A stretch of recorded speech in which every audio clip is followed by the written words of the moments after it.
Radio Bemba Veracruz presenta. Amigos de Radio Bemba Veracruz, esta semana en Detrás del Éxito, miren, vamos a tener una charla padrísima con el investigador Ricardo Cañas, un placer. Y bueno, aunado a eso, también tiene una gran trayectoria como escritor, divulgador, pues investigador de la historia y cultura de Veracruz. Nazco un 4 de octubre de 1972 a las 4 de la tarde en un lugar que hoy es museo. Sí, o sea, acá soy pieza de museo, yo también. Justamente lo que hoy es el Museo Naval, en 1972, sí, hace ya casi 47 años, en ese lugar estaba el Hospital Naval. Recordemos que ese lugar originalmente había sido la Escuela Naval, la heroica Escuela Naval de Veracruz, pero en 1952, en la época, ya cuando estaba finalizando Miguel Alemán Valdés, la escuela se va a pasar a Antón Lizardo. Entonces ese sitio va a ser ocupado por el CENCAP, el Centro de Capacitación de la Armada de México, y también por el Hospital Naval. Centro al Kinder y entra un lugar maravilloso, fíjate, un lugar lleno de magia y de historia, el Jardín de Niños número 1. Sí, ahí en Víctimas del 25 de junio, esquina Gómez Farías, un kinder, el primer kinder que hubo en el estado de Veracruz como tal, como jardín de niños. Y de repente veo que mi mamá se despide de mí y me va a dejar en medio de pura gente desconocida, y que me pongo a llorar, a chillar, y empecé a patalear. Fíjate, eso me acuerdo, mi mamá me regañó muy feo. Y finalmente sí, mi mamá me regresó a casa, ¿no? Con toda la carota del mundo. Al otro día se repite la escena, y fíjate que lo recuerdo muy bien, ¿no? Nuevamente pataleé y todo, y ya nos íbamos de regreso cuando mi mamá en la puerta, a unos metros de la puerta ya, pero por fuera de la escuela, me dijo: yo no quiero hijos burros, que aunque tu papá no viva con nosotros, el capitán de la Armada se va a avergonzar del hijo burro que tiene. Me empezó a regañar, ¿no? Y no sé, era cosa de los niños de aquella época, la educación que teníamos o que nos empezaban a inculcar, solito, solito, eso mi mamá me lo recordaba mucho. Me regresé al salón solito, mi abuelita me fue a buscar al kinder, y nos dimos la vuelta por el kinder, y del lado de Gómez Farías, casi, más bien esquina con Rayón, fue la primera vez, o por lo menos que me impactó, ver el Baluarte de Santiago de lejos, ¿no?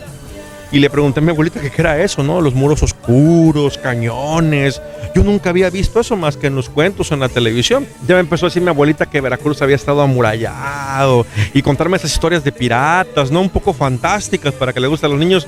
Y ahí fue donde yo recuerdo que me captó eso, ¿no? Entro posteriormente a la primaria, a la escuela cantonal Francisco Javier Clavijero, que le llamaban cantonal porque hace muchos años, bueno, así nos decían como niños, no decían fecha exacta, ¿no?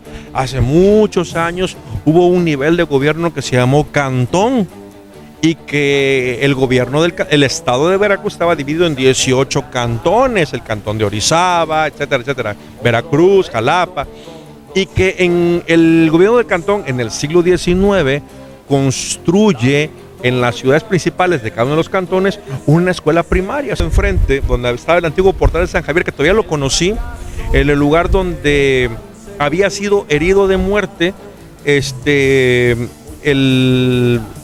gran personaje de 1914, Jorge Alacio Pérez, ¿sí? Allá había sido herido. Entonces iban a botar el edificio, y me acuerdo que el profesor Guillermo Castañeda Islas nos dijo: a ver, que era prohibido que pasen por el callejón de Sebastián Holzinger porque el edificio se está cayendo en pedazos, estaba en ruinas, el portal de San Javier. Y nos dijo, ¿no?, que allí había sido herido Jorge Alacio Pérez en 1914 defendiendo a la nación, ¿no? ¡Wow! Entonces, es la primera vez que yo sabía de algo de ese tipo, ¿no? En segundo año de primaria, fíjate, me dio clases por lo menos los primeros meses la maestra Cardel, hija del mártir José Cardel. Fui un niño muy afortunado que grandes personajes casi históricos estuvieron muy cerca de mí, y hablábamos del callejón que estaba exactamente enfrente de la escuela, ¿no? El famoso callejón de Líbranos, Señor. Y nos empieza a contar ella las leyendas de ese callejón, ¿no? ¡Wow! Historia. Y todos los chamacos así prendidos. Nos hablaban, por ejemplo, que los maestros de la cantonal en 1914, mediante la educación, habían defendido la nación, que los norteamericanos habían llegado, habían ordenado cerrar las escuelas, y que, por ejemplo, don Delfino Valenzuela, que era el director de la cantonal en esa época, se había negado a trabajar de la mano con los gringos. No quiso, y los maestros, los demás, le hicieron segunda, las escuelas se cerraron, pero don Delfino Valenzuela y los demás maestros, doña María Malar, Esperanza Topé, Estela Fentanes y los demás maestros, se organizaron y dieron clases a escondidas o de forma oculta, precisamente en sus casas y en patio de universidad, para que la educación no se terminara, ¿no? Nos pidieron que fuéramos a buscar la vena del tabaco, que nos la regalaran ahí en la fábrica. Fuimos a la fábrica de puros, yo no me acuerdo haber entrado. Muy bonito, ahora que la veo me da tristeza verla, porque yo de niño la vi funcionando y todo. Y la escalera con un muñeco que tenían justamente en el descanso de la misma, muy chistoso. Y los muebles que tenían, el olor, toda bien pintadita, estaba en perfecto estado la fábrica de puros. Pero haber entrado a ese lugar que hoy es historia, imagínate una fábrica de puros que llegó a producir 50,000 puros diarios. 50,000. Y que eran exportados inclusive a Europa. Había mucha educación. Los niños respetábamos a los maestros. O sea, decir chin, así chin, en un salón era una grosería. Recuerdo que cada año, al iniciar el ciclo escolar, las mamás y los papás llegaban, ¿no? Todos se amontonaban en la puerta. Maestra, yo soy la mamá de fulano de tal. Mire, ese que está ahí es mi hijo. Ahorita le digo y se lo digo delante del tío, usted mi permiso de que si mi hijo hace esto, tiene usted mi permiso, le da usted un cocotazo, le jala usted, lo puede usted castigar. Y por favor me avisa, porque lo que sepa yo, todavía en la casa va a recibir un castigo más. Entonces, obvio que todo mundo derechito. Ya en la tarde, como a las 4 o 5, después de comer, te llevaban a la escuelita, que era otro martirio para muchos. Entonces, ahí aprendías tanto la letra script como lo que les llamamos la mano escrita, que es la cursiva, ¿no? Entonces, los niños que vivimos los 70s, aprendimos a escribir en esas dos formas. Yo fui un niño afortunado porque fíjate que yo tuve inclusive hasta juguetes de fayuca, ¿sí? Pero eso era un complemento que a veces hasta me estorbaba, porque había ciertos juguetes que le ponías pilas y eran tan delicados que no los podías arrastrar o jugar como tú querías. Jugábamos los juegos infantiles, ¿no? Por ejemplo, jugábamos la cuerda y las niñas al jugar la cuerda cantaban una canción. No la recuerdo toda completa, pero decía algo así: soy la reina de los mares y ustedes lo van a ver. Tiro mi pañuelo al suelo y lo vuelvo a recoger. Entonces, al estar brincando la cuerda, tiraban un pañuelo al suelo y brincando lo volvían a levantar. Entonces no fallaban. Entonces, de algún modo, en esos juegos infantiles, aparte de convivir con los demás niños, hacías ejercicio.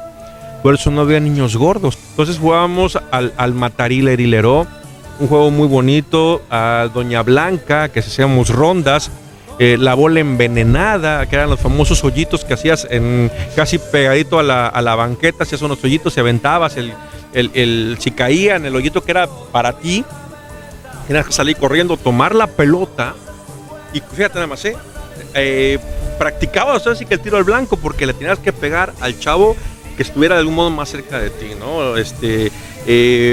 Jugábamos al stop, las agarradas, las escondidas, ponle la cola al burro, la cebolla, el arranca cebolla, la verdad, inclusive la papa caliente. Teníamos sed, no entramos a la casa a tomar agua, agarramos de la llave y te pegabas ahí y ya con eso hacíamos filita para tomar agua de la llave. Claro, el agua venía mucho más limpia. La llanta. Pero todos teníamos una llanta en la casa, ¿no? Le digo a la mamá: ya, deja de meter basura a la casa. Mi mamá me regaló mi primer libro de historia que hasta el día de hoy conservo. Justamente José Pérez de León había sacado un libro, así alargadito, muy bonito, que se llama Estampas del Veracruz Antiguo. Ese fue mi primer libro de historia. Hoy en día en redes sociales es una de las cosas que yo hago, ¿no? Pongo muchas fotos antiguas de Veracruz y explico lo que era, dónde estaba, qué edificios están ahí, qué pasaba en ese sitio, ¿no? Veracruz, esta fue la primera ciudad de México que tuvo fotografía, ¿sí? Y de hecho la primera fotografía en México se toma aquí en la ciudad de Veracruz en 1839. Yo escribía en el periódico de la escuela, sí, en bachilleres.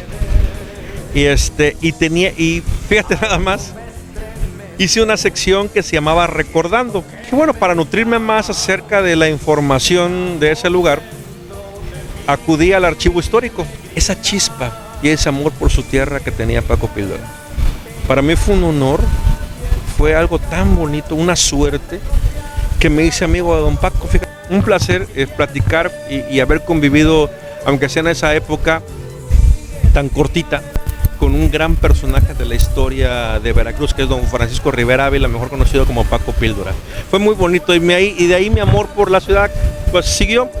Lamentablemente, mi mamá murió poco tiempo después, yo tenía 19 años, entré a trabajar a una cantina, aprendí lo que era ese nivel de vida. Estaba yo estudiando en la Universidad Villarrica, no pude terminar de estudiar, lamentablemente me quedé en quinto semestre y lo tuve que dejar. Por eso Dios te da inteligencia, dos manos, pero sobre todo lo que te da sentido común. Sí, luchen. El camino para salir adelante es una cuesta empinada hacia arriba. Como lo dices, el nombre cuesta, porque cuesta trabajo subirlo. Pero cuando llegas arriba ya nadie te puede bajar. Y qué bonito se ve desde arriba. El otro camino, el fácil, es de bajadita, es fácil, pero vas hacia abajo. Y de abajo ya no sales. Yo sabía y me convencí a mí mismo de que eso no era para mí. Y junto al director de Gobernación dijo, mire, este joven acaba de quedar huérfano hace un tiempo. Está solo en la vida, es un muchacho serio, responsable, no toma, no fuma, tiene valores. Hay que ayudarlo para que no vaya a caer en malos pasos. ¿Quién te recomienda? Y le dije, yo. Y se quedó así. ¿Cómo que tú? Le digo, sí. Aunque yo le diga a usted que me recomienda el presidente de la República, si yo hago mal las cosas, el que queda mal soy yo y usted me va a correr. Pero mi mejor recomendación es mi necesidad de trabajar. Necesito trabajar para salir adelante. Si yo lo hago bien, no me van a correr. Y se quedó y me dice, muy bien, pues estás contratado. Dice la mejor respuesta. El 3 de noviembre de 1995 causé alta como empleado municipal del Ayuntamiento de Veracruz. Entro a trabajar primero al Ayuntamiento de Veracruz como auxiliar de coordinador con un sueldo quincenal de 750 pesos. Sí, a la quincena.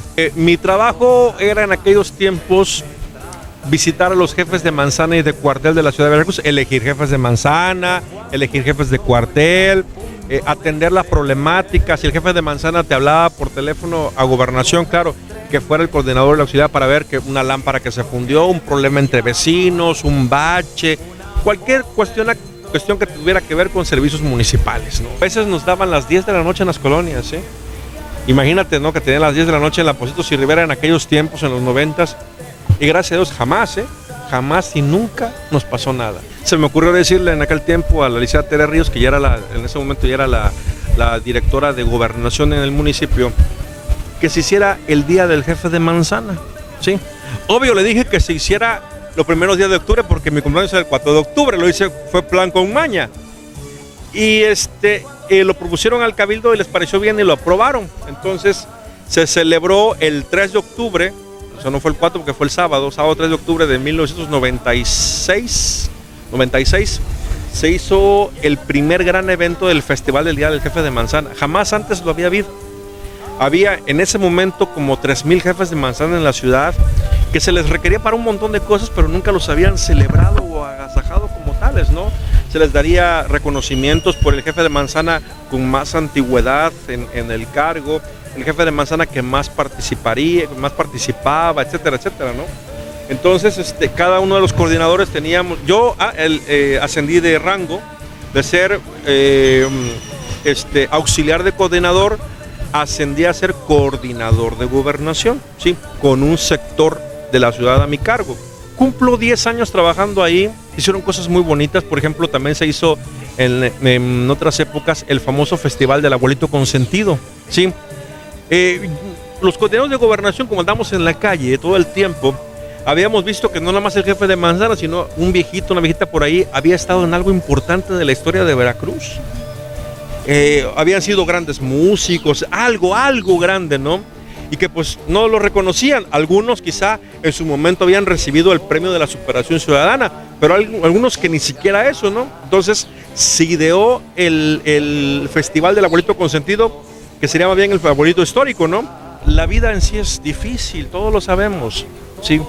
Vivir duele, pero que tú hagas feliz a una persona, que tú provoques o puedas realizar que la persona ría y sea feliz por un momento, de verdad, no tiene comparación alguna.